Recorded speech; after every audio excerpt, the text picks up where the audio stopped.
Good afternoon, everyone. Welcome to KHM Today, your weekly resource for industry news. Not weekly, I'm going to get it right one time. Bi-monthly resource for industry news and straight up fun. I'm your host, Carolyn Orff, and today is March 19th, 2025. We are midway through spring break. I hope everyone's handling their clients well. Welcome back to my basement. I know you all missed it a few weeks ago when we were live from our Crystal Conference. What a fun show to do live with our audience. It was a spectacular event. So if you haven't seen some of the footage, be sure to check out our Facebook group for that, or actually live on YouTube as well. But a lot has happened since then. So let's dig into a few of the things that are hitting the news, like Southwest. Southwest, no more free bags, you guys. This is going to test their loyalty. Let's talk about how you feel about that. Anyone online, be sure to post in the public chat. They've already started with the pick your seat policy. So getting rid of that. So we're going to see how the baggage thing works for their brand loyal customers. And then, of course, in happier news, I didn't think it would be so quick, but Captain Kate has emerged, and she has now taken a position with the Four Seasons Yacht Group, which I think is going to be amazing. It's exciting. I think she's fantastic. And I think people are going to try that brand simply because of Captain Kate. So more, I'm sure, on that to come. Hello, Rebecca. Hello, Marie. I hope you guys are great. Today is very special. I'm very excited to welcome these three women to the show today. I've come to know them over my time at KHM, and I just have immense respect for the businesses that they run. Please welcome Heather Cross, Kelly Muir, and Laura Bender to KHM Today. Hello, ladies. Hello. Thank you guys for being here. Have you recovered from Crystal? Yeah. Yeah. We're catching up still. We have a long list of clients still, right? Everybody. Oh, yes. I thought you meant like recovered, like physically. The list physically recovered. Yeah, physically recovered. Well, I know, Kelly, you and Laura extended your time and were on Virgin Voyages. How was that? It was great. So we did it for a couple of reasons. One, because we love to be together, but two, we hadn't, she had never sailed Virgin, and I hadn't sailed since 2022. So still COVID, right? Very different experience. So we got to go on the Brightline train, which was really cool, between Orlando and Miami. I had not experienced that before. Very nice. Laura, of course, twisted my arm a little bit to get on the premium. Not really twisted that hard, but a little bit. But it was great. If anybody is taking trains or having clients do that in Florida, I would highly recommend the Brightline. It was awesome. And then Virgin it's a different kind of beast, a cruise wise, but it is so much fun for the right client. Yeah. Good to hear. Laura, did you extend, or I'm sorry, Heather, did you extend or did you head home? I rushed right back home. I had a lot of work, and I've been traveling already. I had gone to Mexico 3 times already in 2025, there and back. So I needed to get back home to my family. I understand that completely. So before we get started on our topic today, which centers around success, any thoughts on the changes at Southwest? Like, do you have clients that this is just going to blow their mind? Is it going to matter to them? You think it's going to change the loyalty of the passengers? Are they going to seek alternatives? I actually think it's going to test their theory about these changes, because not only do you give up the opportunity to sit where you want, board when you want based on status, but the bags are huge, going, whether you're traveling with your family or whatever. I mean, it's a kind of a game changer. We fly Southwest quite often. I've got companion pass, and I'm just fingers crossed that that's not the next shoe to drop. Mm-hmm. Because the companion pass is a game changer for people. So, but I think it's going to be interesting. It's going to be interesting. And, I read some articles yesterday about the why behind it. I think they're going to be challenged, but I think ultimately, if their service levels can stay the same and they still have that feeling when people get on board, I think it's going to be a blip. People are going to be annoyed for a second, and they're going to go right back to it. I'm not thinking there's going to be a long-term thing, but what do I know? But anyways, I would love to talk to you guys about success. You are all top producing agents. And when newer agents come into the sphere of being a travel agent, they look at you and they say, I want to be that. And this comes with a lot of hard work and dedication. So I'm curious, how do you individually define your success? Because I'm guessing it's different for all three of you with maybe some similarities. So Kelly, let's start with you. Well, first of all, I'd say that nobody wants to be me. And I mean that kind of tongue in cheek, but also every single person is different. And that's what I love about this industry so much, that these are our own businesses. So it looks, not only does our book of business look different in terms of amount of bookings or type of bookings, but how we're doing it. It's something that we talk about. Actually, I've talked to both Heather and Laura extensively about what our process is like, and our daily process of how we book, how we're using the CRM, how we're using Travefy or whatever tools we're using, assistants and not assistants, sub-agents, all of that is so different. So nobody is exactly the same. So that's, I think, the first thing, that please don't try to be anybody else's. Be you. What you need to be in the kind of business that you are going to excel at. That's what I would say. So as far as success, for me, it's referrals. When people refer me or they come back to me, that is a huge mark of success. That somebody thought enough of me and my services and how the trip that I put together for them to tell their friends and family, that is the best form of compliment that I can get. So I love that. So yes, I mean, we'll all talk about, yes, money, that's part wonderful, or the different pinnacle and diamond and all that, that's wonderful. But when someone's coming back to me, that's my favorite part of how I consider a successful journey. That's amazing. Heather, what about you?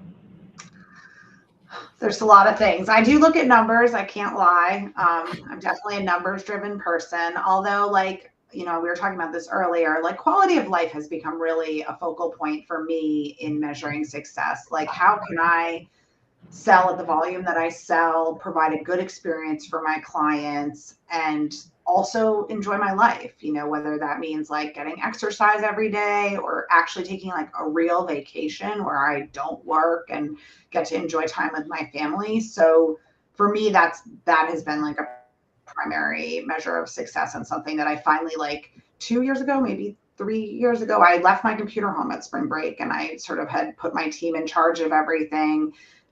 Crossed my fingers and took off, and it was amazing because I could be in have a real vacation, which of course I can't turn off my travel agent mind where I'm thinking about everything I'm doing and how I might apply it for clients. I'm not going to not do that, but there were other people who could handle the things that I was doing, and I think that's being able to trust other people. I do have a small team that works for me, and teaching them how to do things and then trusting them to do them, and being able to quality control has been really successful for me, and I'm really proud of that. Leaving your computer at home, did that give you any sort of anxiety the whole time? Because I've done where I've brought it with me but never opened it, and that was almost like the security blanket that if I need it, it's there, because I'm not great at conducting business on my phone. If anyone has ever received a text from me, they're nodding their head right now saying, yep. You cannot work on your phone, Carolyn. So, but did that give you a little bit of, I was a little anxious. It was the first time I'd ever done it, right? I'd been in business for almost 10 years, and that was the first time I ever traveled without my computer. But it was a goal that I had set for myself to do that. And, I can do a lot of things on my phone. And like I said, I'm really lucky that I have a team back home that can sort of keep things going. And I also have a team of friends and colleagues that if I have a problem, I know I can reach out, including Kelly and Laura. So I feel like I have that support system in place, which is really helpful. And again, I think that's essential when you're scaling this business, because you can't be available every single minute of every single day. That's just not possible. You have to sleep, you have to eat, you have to go to the gym or whatever else you have to do. You can't just be constantly on call. And so figuring out ways to coach clients to maybe call the supplier if they can't reach you, trying to do everything you can to help them be ready to travel so that they're not, getting to the destination being oh, you sent me all those train tickets, but I didn't bring them with me. That has happened. Now we have instructions in our documents that say, you should take this with you. We printed it out. So I think doing all those things and learning every time when something goes wrong, how do we learn from that experience? Like, how do we make things better to avoid that trouble later? That's been sort of key stuff for me, for sure. But I recommend traveling without your laptop. Highly recommend. Yeah, being present. What I'm hearing from you is being present in both work and personal life is how you define. Laura, how about you? I think it's a combination of both what Kelly and Heather both said. Obviously, having quality of life, being able to go on vacation. I was speaking to my husband about the fact that when was the last time we were on vacation? Although we travel all the time, right? So opportunities where he comes with me and he's there. We have now decided that if it's a fam trip, a true fam trip, it's just it's all of us agents getting together and talking about business, right? How enjoyable is that for him? Is it truly a vacation for us? I don't believe that it is. So we're shifting a little bit in that. We're actually starting to plan vacations that are about us. I will take my computer with me just in case, Heather, because I would have anxiety. But those opportunities that we get, and they're wonderful opportunities, and we all enjoy them, the experience of it. But those are business opportunities, and it's hard to differentiate that sometimes because a fam trip is truly all of us getting together, talking about work and that type of stuff. And I've got my glasses on, my lens of what do I like, what do I don't like. And so, just getting back to the whole idea of actually taking a vacation, I think is something that I strive for. And I think that is what Heather was saying, and that is success. I do think too, having the to-dos and the list of things that I want to accomplish never ends. And so I'm constantly trying to, create new systems and policies that I work within. Kelly and I had a conversation on our cruise that if we were one agent, we would be the perfect agent because she does so much differently than I do. I do so much differently than she does. If we combine those two qualities, it would be seamless, right? So, and then also just, constantly striving to be a little bit better. And I love the fact that Kelly said having people come back as a referral and understanding that, these trips, people plan and they dream and they save and they're transformative for families. And I love that. For me, that's a lot about success. So when you think about, you've reached this level, right? You're all Diamond agents. Is anyone Diamond Elite? And I apologize for not knowing that. Okay, Heather, Diamond Elite. So just that one level up from that. How do you maintain, do you feel like you need to maintain that? And that is a number, that is a designated, that is, by sales, by commission. Do you feel like it's hard to maintain that level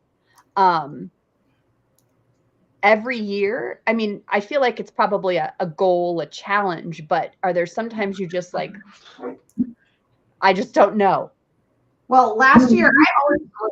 Every year I grew until last year. Last year was a pretty solid but steady year for me. And that was by intention because I realized I wanted to get my systems shored up. I wanted everything to be smooth so that I could continue to grow at a sustainable pace, right? I knew I wanted to grow and continue to grow. I want to bring more people onto my team. I want to do more. And I have to keep going in this business. This is my plan this is my career. I'm going to be doing this for a while. And so, but I wanted to make sure that everything was going to go really well. And so that was actually weird for me not to have bigger numbers for 1 year.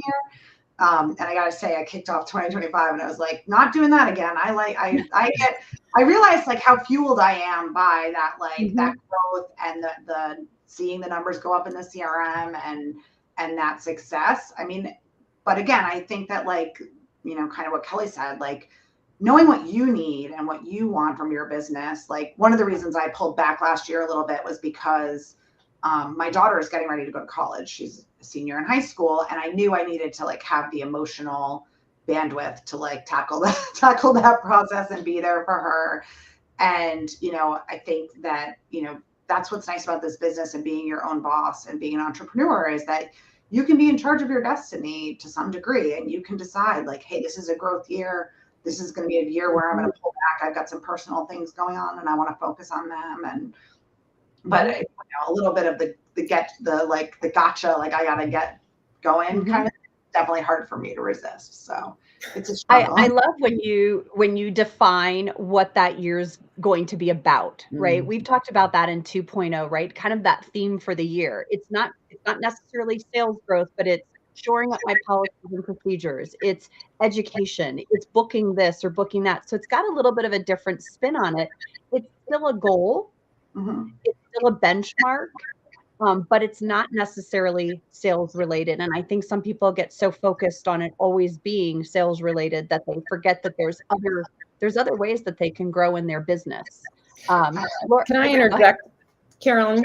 So thinking about growth too, for people that are looking to grow and go, I don't know how I'm going to possibly do any more. Cause I still think that, but every year I'm like, I don't know how I'm going to be able to get to that number or to that number. Oh my gosh. Remember Allison Turner, when first time when they created Diamond for her, like she broke this ceiling. And I'm like, I don't know how I'm going to do those numbers.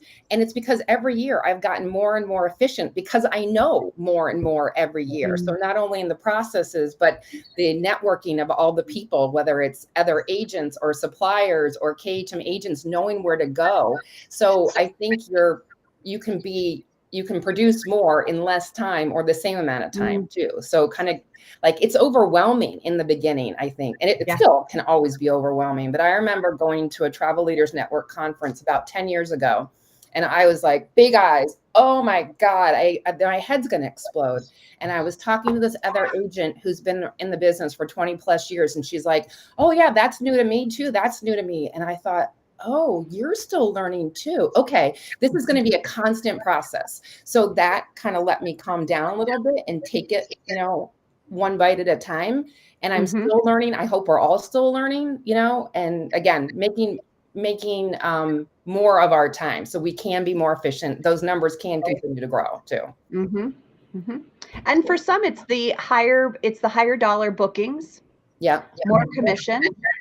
And maybe less time because of that, depending on the client. So I think there's lots of ways to find that time that you might not have had before. Laura, how about you? So remind me the question again. It's so funny because I was looking at you and I'm like, gosh, do I even remember what the question was? Yes. Do you have a hard time thinking about how to sustain this level? Well, I made a commitment to my husband post-COVID that I would no longer do this without support with an assistant, primarily because, during that, I don't even like to use that word, but that year, all of my business was back end loaded. So I spent, whereas a lot of people had business in the front and the first quarter, I really didn't start until second quarter. So I spent most of my time on the phone. He watched me go through it. It was painful for him.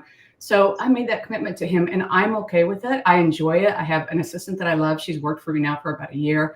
And it's nice to have some camaraderie, and she is always in awe of what we do and how we do it. She doesn't do any travel. She's basically just the back office person for me, but she does so much. It's amazing. And that was a commitment that I made to him. And what I'd like to see right now is, because I do have someone that I rely on, that I trust, that I think is capable, I'd love to see what I'm capable of doing with that kind of support. And the infrastructure, leaning on the CRM, and just having those conversations with Kelly about the fact that we do things so differently. I came home with a list of things I want to modify and change. She's completely paperless. I am not. So I would love to do one trip completely paperless and see what it feels like, just to see if I can do it. I'm a very visual person. So there's still some paper, Laura. But I love the fact that there's so much support. There's so much for us to learn. And honestly, if you use the CRM, I know other people have other options that they use, but for me, it's just enough. If I got to the point where I needed more, I would raise my hand. But I love the automation of things, but yet with a personal touch. And so that really appeals to me. And I would just love to see, getting all of that infrastructure in place, what could be the potential. So. Can I just tell you what I loved about what you just said is, I want to try one booking completely paperless. There are so many times when I hear from agents, they're going to make this huge overhaul. And it's like, no, just try one. Try one and see how you feel about it before you go through all of this work and realize it's not for you, right? It goes back to, Kelly, what you said. Every agent is different. And the number of times I watch agents try to put themselves into a hole that they don't fit into. either because they're not tech savvy or they just like their paper, or, they only are able to work certain hours of the day, yet they're trying to be this other person that works, 8 hours a day. Be you instead of, and learn from those around you, but figure out how all of those things work within your realm. Is kind of what I preach. I hope that the message gets across. I've always kind of wanted to just do you, and just look out for your clients and do things the right way, because there is a wrong way, but there's lots of right ways. So when you think about it, how do you keep yourself in check? Is there any point in time, or do people in your life keep you in check? In regards to how many hours we work, or how we do our systems, or time away, or just kind of the spinning of the brain, where all you can talk about is your job or travel, and not a personal trip. Like, does anyone ever say it's enough? Well, even, like what we were saying earlier about the fact that when we're together now, I would say the majority of our conversations is on a personal level. I mean, we talk about business, of course, we share things and suppliers and information and so on, but I would say a lot of it is personal, and those relationships that have been developed. And I think that it's important for us to have those types of relationships, because we're all in the same pool, even though we're doing things differently, but we all support each other, no matter what level of business you're doing, right? Everybody knows. Even to the point where I'm on the phone with a supplier, I will ask the BDM, have you been a travel agent before? If they say yes, I'm like, so you know what I'm talking about then, right? And so it's a club that we've all entered, and having that ability to share those conversations with people, I think helps a lot. And, if I go out and I say something to my husband about this, and this, he's like, oh, that's too bad. If I say that to Kelly, she's like, oh my gosh, this is what we should do, and this is how we should do it differently, or whatever. So, there's just a relatability to someone who's doing the same thing you are. Yeah. You guys are very lucky to have found each other. When did you meet? Oh my gosh, I don't know. Laura and I met in Costa Rica on a FAM about 9 years ago, and Heather and I met close to 10 years ago in New York, right? On a ship inspection. Like, look at her. She's from KHM. She's so successful. Yay. And now I'm like, elite, I can get there too. Heather, I'm going to get there too. In a healthy way. Oh, a totally healthy way. Nice too. And Heather and I have such an interesting, I think, relationship, because we do a lot of similar business, and she's in New Jersey and I'm outside of Philadelphia. We are not competitors at all. I don't feel either of us feel that at all, but we compete on a lot of, or used to, on a lot of awards, because we do a lot of the same suppliers, but there is no ill will against us. We are very, very close. And I love that so much. Yeah. I think that's important, right? You've got this it's a camaraderie. It's not a competitiveness. And there's more than enough business out there for all of us. I mean, I don't know if you guys know this. I see one person in my sphere here. It used to be the Littleton sphere, and there were 5 of us within 2 miles of each other, and we never had the same client. How was that possible? 2 miles of each other, same city, and we never fought for the same business. So there's more than enough business. It's just yours to get and yours to keep. Like, you have to work to keep that business. Heather, do you have words of advice for someone who's looking to move their business forward? I think systems and scale are essential for scalability. So, like, really sitting down and I've spent a lot of time on this especially when I did a really pretty formal overhaul of my systems for 2024. Like, every step of the process, documenting it, figuring out how you do things so that you can streamline. Like, I mean, I do some stuff in tests, including just like sending my invoice reminders and sending out, like, welcome home and bon voyage emails. I do that in there, and they're all automated. So there's a lot of tools that KHM gives us that we can use to, like, streamline things. And I think the other thing for anybody who's looking at scaling and thinking about building a team, and, I know that a lot of people add an assistant before they add a sub agent or whatever. Make a list of everything. What I tell people all the time is, like, make a list of everything you're doing in your business and then for a week and keep track of that. And then look at what's the stuff that really requires your special sauce, like in my business, I'm the best person on the phone at my agency of all the agents. When I'm on the phone with a client, I'm going to close that deal. I'm not worried about it. And I've been trying to spread that, right? I'm trying to teach them how to be as good, or hey, be better than me. I'd love that. Who wouldn't want someone better than me? I would love that. So, I think, but there's a lot of things that don't necessarily require my special magic, like doing data entry, even updating itineraries, things like that.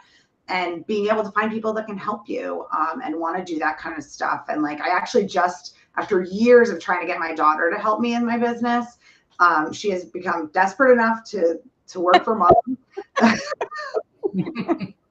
I even put her on the payroll. I said, I'm not going to just Venmo you money every time you work for me. I'm like, you're going to get a paycheck just like everybody else who works for me. And that's been it's been fun to sort of bring her in a little bit. But there's a lot of things that I think people feel like they have to control everything and they don't trust anybody to do stuff. But one of the things that I've found is that it allows me to do more quality control because I have a second set of eyes on everything. And, I can't tell you how often, I shouldn't tell you how often my assistant will be like, hey, is there a transfer missing here? Or, do they have a dinner reservation that they need? So, I think you can see building the support as elevating what you're doing as opposed to like cutting it down or making it not as good. I think that other people are just as capable as we are. And, given the training and the time, they can make you better at what you do, which is frankly the truth of my team. I would never have grown the way I did if I didn't bring on my assistant, who's been with me for 6-7 years now. Wow. Yeah. And it's right around $1 million of business that I brought somebody on. I was literally this time of year drowning in spring break documents, and they were spread all over my kitchen table, and it was crazy. And, adding her to the team, I would never be where I am now without that. That's amazing. I want to go back to something you just said, but Kelly, do you have anyone that assists you? Because we know Laura has an assistant. You do it yourself. Yes.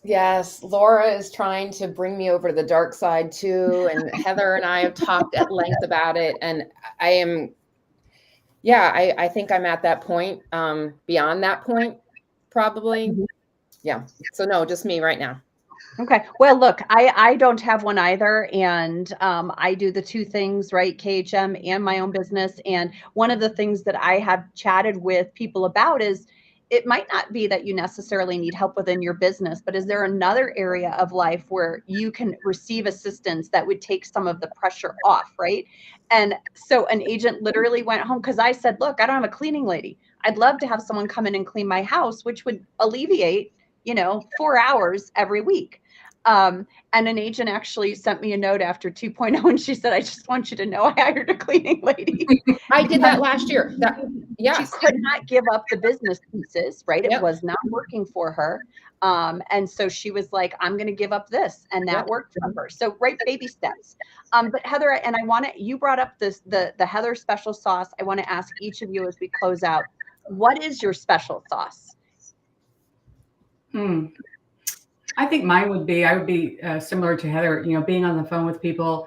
Travel is such an intimate thing. Like I said, people dream about it. They save their money for it. It's not like how we travel. When you get in a room with a bunch of travel agents, if somebody recorded us, they would be like, oh my gosh, they've been here and here and here. People plan for these vacations. And I love the fact that I can be the one to hold their hand and walk them through it. And then when they come back, they're like, thank you so much. That was just amazing. And especially family travel. I love the family travel because it's transformative for kids. I did that with my children. And so for me, I think it's really, having a personal connection, doing a Zoom call when it would be much easier for me to have a hair in a ponytail and a sweat outfit on and just do a call. I think the Zoom makes a huge difference to see someone's face. And then meeting them if you have an opportunity. Sometimes that takes a little bit too much and coordination and so on, but the Zoom is a really great option for that because you do feel like you've met that person to a certain extent. So I think it's my participation would be my special sauce. Yeah. I'm going to say on the business side of things, networking. I think that's my thing. So whether that is relationships with other KHM agents, KHM staff, suppliers, That is been pivotal for me, because if I don't know something, and there's a lot that I don't know, I know somebody else who knows. So I have the resources built in, or who to call at KHM, or who to call supplier wise. That's a game changer from day one. That was been very important to me. And it's been a challenge with COVID, especially with so many changes in, especially with BDMs. So continuing to work on that, but I'd say on the business side, that's something that's very important to me, and hopefully something I excel at. You do. You know everybody. By the time we get off a ship or something, like, how'd you meet that person? It's just organic. That's awesome. Heather, I know you said you close deals. Would you consider that your special sauce, or do you have something else? I think it's that idea that I like, similar to what Laura was saying, that like when clients talk to me, they know what I bring to the table as far as like I ask them questions about things they haven't even thought about. I have solutions for them, or, ideas for them that they didn't consider. I think that creativity that I bring to the table builds the confidence that that I bring something to them that they don't have already without me. They're not going to go to Costco and get that kind of experience. And I think that's part of why I do those free phone consultations, because it also gives me an opportunity to decide whether I want to work with someone and figure out whether it's a good fit. So I think it is those phone consultations are really key to my success. I think that point that Heather just made about the fact that we can choose who we work with and who we don't work with. There's been many times where I'm like, why didn't I fire this person before? And they're calling me again. Like, I didn't even think we had a connection, but yet you keep calling me. So I think that's super important, because it's a lot of time, energy, and effort to do these trips. And just like anything else, a service industry, a tax consultant, an interior designer, we're providing a service, and we need to be respected and treated well. Couldn't agree more. And I know I said that was going to be the last question, and that is a perfect way to end, Laura. But Sam asked a question to our online audience early on, and I want to ask you all this before we leave, because they've been answering. What is your favorite part of being a travel agent?